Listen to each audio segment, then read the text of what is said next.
Plant growth and development. All cells of plant are descendant of zygote, यानी zygote से बनी होती है सारी सेल्स. डेवलपमेंट क्या होता है? डेवलपमेंट होता है ग्रोथ प्लस डिफ्रेंशिएशन. ग्रोथ क्या है? ग्रोथ इरिवर्सिबल होगी, परमानेंट होगी और इंक्रीज इन साइज, लेंथ या वेट. इस मेज की जो रूट एपिकल मेरिस्टेम है वो 17,500 सेल पर आवर डिवाइड होती है और वाटरमेलन की 3.5 लाख. ग्रोथ 3 फेज के अंदर होगी, मेरिस्टेमेटिक, इलोंगेशन और मैच्योरेशन. मेरिस्टेमेटिक के अंदर क्या होगा? सेल होगी जो प्रोटोप्लाज्म में रीच होगी, लार्ज न्यूक्लियस होगा, प्राइमरी सेल वॉल होगी, अबंडेंट प्लाज्मोडेस्मेटल कनेक्शन होंगे, बहुत सारे प्लाज्मोडेस्मेटा होंगे. इलोंगेशन फेज आएगा, इसके अंदर जो सेल का वैक्यूल होगा वो इंक्रीज होगा, सेल इनलार्ज होगी और न्यू सेल वॉल का फॉर्मेशन होगा. मैच्योरेशन के अंदर क्या होगा? Cell at maximum size, cell की जो जितनी भी साइज होगी वो मैक्सिमम साइज पर पहुंच जाएगी. प्रोटोप्लाज्म होगा जो मॉडिफाई होगा. ग्रोथ कौन सी होती है? अरिथमेटिक ग्रोथ के अंदर क्या होता है? एक सेल डिवाइड करती है और बाकी दूसरी सेल डिफ्रेंशिएट होकर मेच्योर होने लगती है. जैसे कि रूट का जो इलोंगेशन है वो कांस्टेंट रेट पर होता है, यानी एक सेल होती है जो डिवाइड होती रहती है और बाकी की दूसरी सेल मेच्योर होती रहती है. इसकी इक्वेशन होती है LT L0 प्लस RT, यानी T टाइम बाद लेंथ, इनिशियल लेंथ, ये growth rate and time. R is growth rate या elongation per unit time. Geometrical growth होती है जिसके अंदर लेग फेज, लॉग या एक्सपोनेंशियल फेज, स्टेशनरी या सेनेसेंट फेज. अब जो लेग फेज होगी वो इनिशियल फेज होगी, यहाँ की फेज होगी लेग इनिशियल फेज होगी जो कि होगी स्लो. देन लॉग या एक्सपोनेंशियल, ये वाली जो फेज होगी ये लॉग या एक्सपोनेंशियल फेज होगी जो कि रैपिडली होगी और बहुत इंक्रीज इन स्पीड इंक्रीज हो जाएगी ग्रोथ की. देन स्टेशनरी फेज होगी ये जब न्यूट्रिएंट लिमिट हो जाएंगे और ये फेज स्लो हो जाएगी, तब स्टेशनरी फेज हो जाएगी. इसका करिए सिग्मोड होता ही है. क्वेश्चन होती है इसकी ज्योमेट्रिकल की WT W0 ERT, वही T टाइम बाद इसकी लेंथ वगैरह वो इनिशियल, R हो जाएगा ग्रोथ रेट या रिलेटिव ग्रोथ रेट. अब इसके अंदर देखो जाइगोट होता है, जाइगोट जो इनिशियल डिवाइड होता है वो ज्योमेट्रिकल ग्रोथ के हिसाब से डिवाइड होगा, 2 से 4, 4 से 8. देन जब जाइगोट मेच्योर होगा तो वह अरिथमेटिक फेज के अंदर आ जाएगा, मतलब फिर अब कुछ सेल ही डिवाइड होगी, बाकी की मेच्योर होती रहेगी. सेल होगी जो मेरिस्टेम होगी, मेरिस्टेम क्या करेगी? प्लाज्मिक ग्रोथ किया, उसने प्लाज्मिक ग्रोथ इंक्रीज किया, फिर एक्सपांशन एंड इलोंगेशन हुई, एक्सपांड हुई और इलोंगेट हुई, फिर डिफ्रेंशिएशन हुई, मतलब एक पर्टिकुलर फंक्शन करेगी, देन सेल मेच्योर हो जाएगी. इसके बाद सेल डेथ. अभी टर्म्स है डिफ्रेंशिएशन. डिफ्रेंशिएशन क्या होता है? मेरिस्टेमेटिक सेल होती है वह परमानेंट सेल बन जाती है या मेच्योर सेल बन जाती है, जैसे कि ट्रेकियरी एलिमेंट जिसके अंदर वेसल एंड ट्रेकिड. अभी ट्रेकियरी एलिमेंट क्या होता है कि जब मेच्योर होते हैं तो प्रोटोप्लाज्म को लूज करते हैं, लूज प्रोटोप्लाज्म. इनके जो सेल वॉल होती है, सेकेंडरी सेल वॉल, वह लिग्निन और सेल्यूलोज की होती है और इनका फंक्शन क्या होता है कि carry water to long distance. Dedifferentiation क्या होता है? मेच्योर सेल थी वो फिर से फंक्शन मेरिस्टेमेटिक फंक्शन करने लगी, मेरिस्टेमेटिक फंक्शन किया, उसे डी डिफ्रेंशिएशन कहते हैं. इसका एग्जांपल है इंटरफेसिकुलर कैम्बियम, कॉर्क कैम्बियम. अब रीडिफ्रेंशिएशन क्या है? रीडिफ्रेंशिएशन की मेच्योर सेल थी वो मेरिस्टेमेटिक बनी, उसने मेरिस्टेमेटिक फंक्शन किया और फिर फाइनली वो फिर से मेच्योर हो गई. इसका एग्जांपल है secondary xylem, secondary phloem, secondary cortex. Plasticity क्या होती है? प्लास्टिसिटी का इसके अंदर होता है हेट्रोफिली, मतलब जो लीफ है उसका स्ट्रक्चर चेंज हो जाएगा. किन किन चीज़ों की वजह से? फर्स्ट है इन्वायरमेंट की वजह से लीफ का स्ट्रक्चर चेंज होगा या फेज की वजह से. अब इन्वायरमेंट जो होता है वो एक्सटेंसिव होता है, मतलब बाहर कौन सा भी इन्वायरमेंट हो गया, जैसे कि वाटर है, तो वाटर की वजह से लीफ का स्ट्रक्चर कुछ चेंज हो जाएगा, जाके एग्जाम्पल दिया हुआ है। तो इन्वायरमेंटल हेट्रोफिली किसके अंदर होती है? बटर कप के अंदर। और फेज इंटेंसिव होता है, मतलब इनिशियल में साइज़ कुछ और थी, देन मेच्योरिटी में साइज़ थोड़ी चेंज हो गई, उसे फेज हेट्रोफिली कहते हैं। इंटेंसिव होती है किसके किसके अंदर होती है? कॉटन, कोरिएंडर या लार्क्स पर, इसको डेल्फिनियम भी कहते हैं। PGR, plant growth regulator. Auxin है, ऑक्सिन को हम क्या कहेंगे? Indole 3 acetic acid, IAA। Cytokinin है, साइटोकाइनिन क्या होता है? एडिनिन डेरिवेटिव, जिसे N6 फर एमाइनो प्यूरिन भी कहेंगे, फरफिल्ली एमाइनो प्यूरिन। इसे एक टर्म कहते हैं काइनेटिन, काइनेटिन भी इसी का टर्म होता है। ABA, एब्सिसिक एसिड जो होता है वो कैरोटिनॉइड डेरिवेटिव होता है। जिब्रेलिक एसिड होता है जो कि वो टर्पिन्स होता है, टर्पिन्स डेरिवेटिव। इथाइलिन है, ये है गैसियस। पीजीआर का देखो दो ग्रुप है। एक ग्रुप तो वो है कि जो कि प्लांट ग्रोथ को प्रमोट करता है, जिसके अंदर क्या होता है? Auxin, GA, cyto. और एक ग्रुप होता है जो कि respond to wounds, stress, dormancy और एब्सिशन, ये फंक्शन होता है उनके जनरली, जिसका एग्जांपल है ABA। अब जो इथाइलिन है, ethylene fit in both group, दोनों के अंदर आ सकता है। वो प्लांट ग्रोथ को भी प्रमोट कर सकता है, सीड डोरमेसी, एब्सिशन और स्ट्रेस को भी प्रमोट कर सकता है। लेकिन इथाइलिन जो लार्जली है वो इनहिबिटर होता है। अब आती है हार्मोन की डिस्कवरी। इसके अंदर आते हैं चार्ल्स डार्विन और फ्रांसिस डार्विन। इन्होंने कैनरी ग्रास के अंदर ऑब्जर्व किया, उसकी कोलिप्टाइल, कैनरी ग्रास की कोलिप्टाइल को ऑब्जर्व किया और देखा कि ये रिस्पॉन्ड टू लाइट यानी लाइट को रिस्पॉन्ड करती है। लाइट को रिस्पॉन्स करने के टर्म को कहते हैं फोटोट्रोपिज्म। देन FW वेंट, जिन्होंने ऑक्सिन को आइसोलेट किया ओट की सीडलिंग से। FW वेंट ने ओट की सीडलिंग से। अब राइस के अंदर एक डिजीज़ हुई जिसे कहा बैंकेन। अब इस राइस की डिजीज़ को कहते हैं फुलिश सीडलिंग।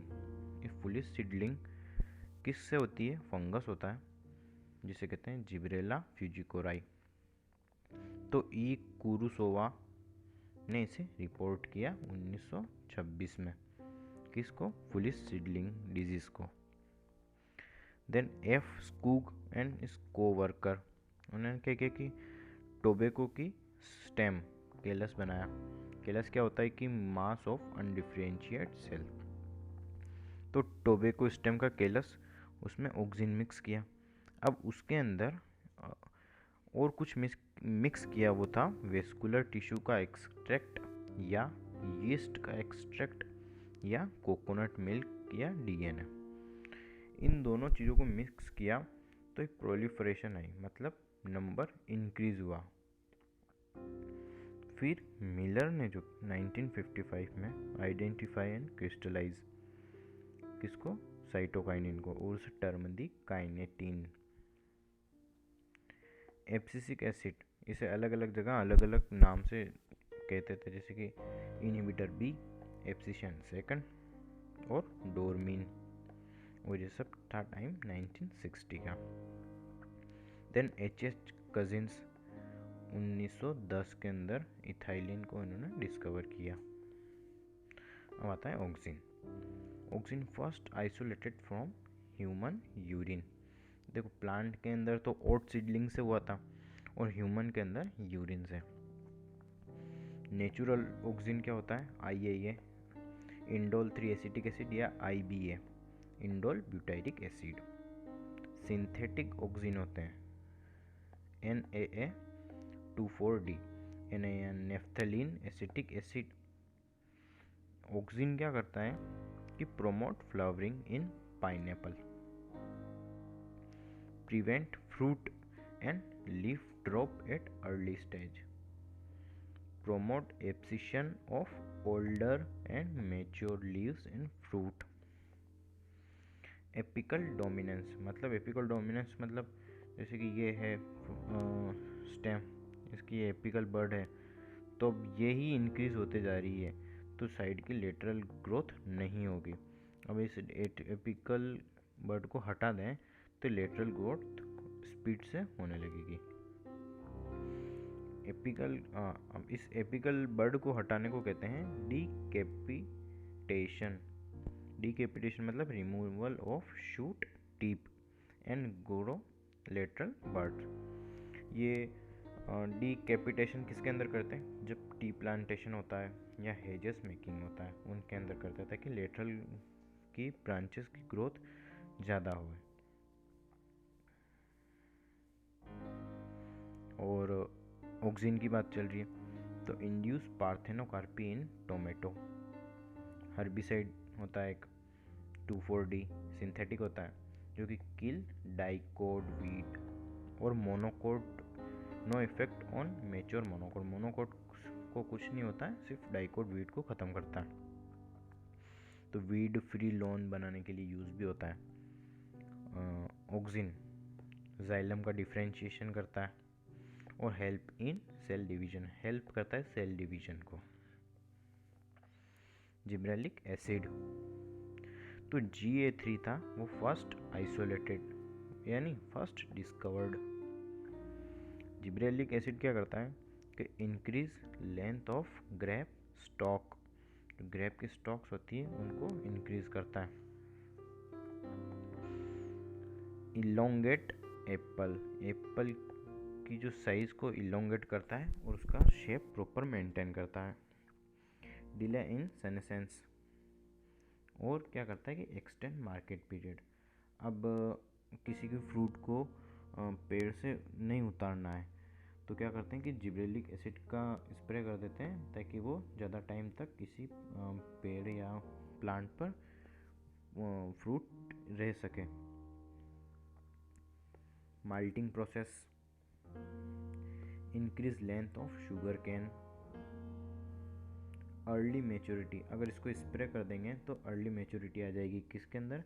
जुवेनाइल कोनिफर्स हैं, तो अर्ली सीड प्रोडक्शन भी हो जाएगा इसके अंदर। बोल्टिंग इफेक्ट भी करता है, मतलब इंटरनोड का इलोंगेशन।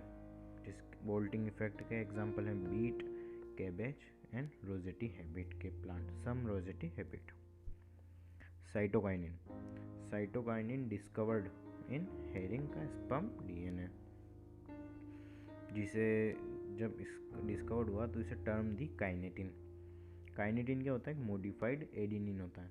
एडिनिन जो कि प्यूरिन होता है, डीएनए और आरएनए के अंदर होता है। अब इसकी डिस्कवरी कॉर्न और कोकोनट मिल्क के अंदर भी हुई, जिसे नाम दिया जिएटिन।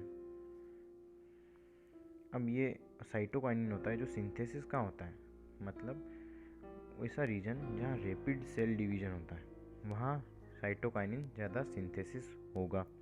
जैसे कि एग्जांपल है रूट एपिक्स, शूट बर्ड और यंग फ्रूट के अंदर साइटोकाइनिन ज़्यादा सिंथेसिस होगा। साइटोकाइनिन क्या करता है कि produce new leaves, chloroplast, lateral shoot growth and adventitious shoot growth. Cytokinin overcome apical dominance, apical dominance कौन करता है? ऑक्सिन, तो ये एपिकल डोमिनेंस को हटाता है। साइटोकाइनिन क्या करता है? न्यूट्रिएंट की मोबिलाइजेशन। अब कोई सा भी ओल्ड लीव है या फ्रूट है तो वहाँ से न्यूट्रिएंट है वो मोबिलाइज होकर दूसरे पार्ट के अंदर चले जाएंगे, जो कौन करता है? साइटोकाइनिन। और delay in leaf senescence, leaf को सेनेसेंस को डिले करता है।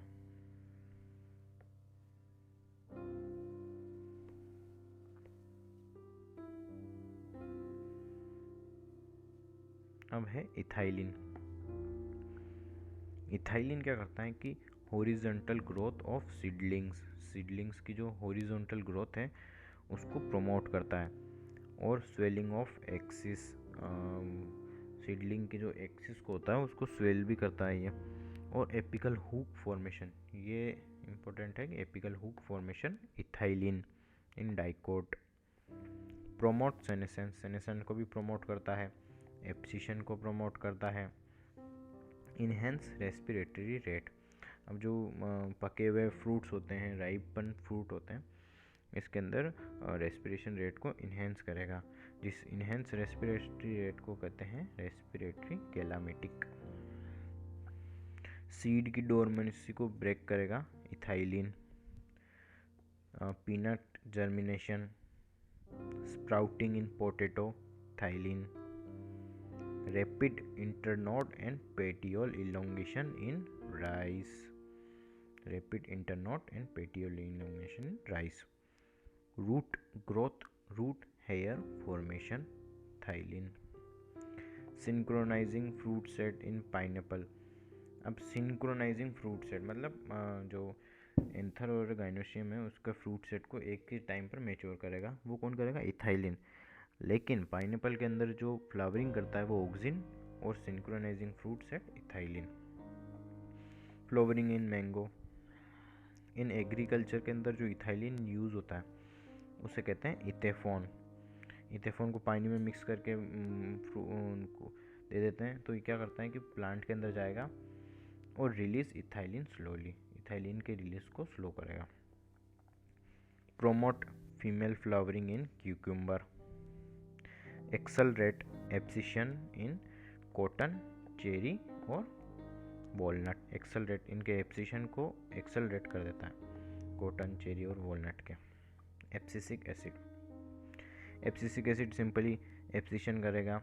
डोरमेसी, इनहिबिशन, ये क्या करता है? इनहिबिशन, सीड जर्मिनेशन को इनहिबिट करता है। क्लोजर ऑफ स्टोमेटा, स्टोमेटा को बंद करेगा। Increase tolerance of plant to stress, मतलब प्लांट की जो स्ट्रेस को टॉलरेंट करने को इंक्रीज करता है, इसे स्ट्रेस हार्मोन भी कहेंगे। अगर स्टोमेटा बंद होगा तो वाटर इंटेक तो इंक्रीज हो ही रहा है, तो इसे स्ट्रेस हार्मोन भी कहेंगे। अब सीड डेवलपमेंट एंड मैच्योरेशन भी एब्सिशन करता है। देखो इनहिबिशन कर रहा है ये सीड का जर्मिनेशन, लेकिन डेवलपमेंट मैच्योरेशन भी कर रहा है, और antagonist to GA, gibberellic acid का एंटागोनिस्ट होता है। अब hormonal substance migrate from leaf to shoot apex and inducing flower. अब जो लीफ है उसके ऊपर लाइट गिरी, तो इसको ही लॉन्ग डे या शॉर्ट डे इसी पर डिपेंड करेगा कि लीफ पर कितना लाइट गिर रही है। तो लीफ पर इसने डिटेक्ट किया लाइट को। अब हार्मोनल सब्सटेंस लीफ से गया शूट एपिकल मेरिस्टेम में, मतलब शूट एपिकल बर्ड में। तो अब जब यहाँ पर इस हार्मोन पहुँचा और एक फिक्स हुआ, तो यहाँ पर फ्लावरिंग इंड्यूस हो गई। वर्नलाइजेशन क्या होता है कि प्लांट के अंदर फ्लावरिंग करानी है, जो कि डिपेंड होगी एक्सपोजर टू लो टेम्परेचर। अगर लो टेम्परेचर होगा तो ही प्लांट के अंदर फ्लावरिंग होगी। बाइनियल प्लांट होते हैं जो कि मोनोकार्पिक होते हैं, एक बार ही फ्रूट देंगे, जिसके अंदर sugar beet, carrot and cabbages.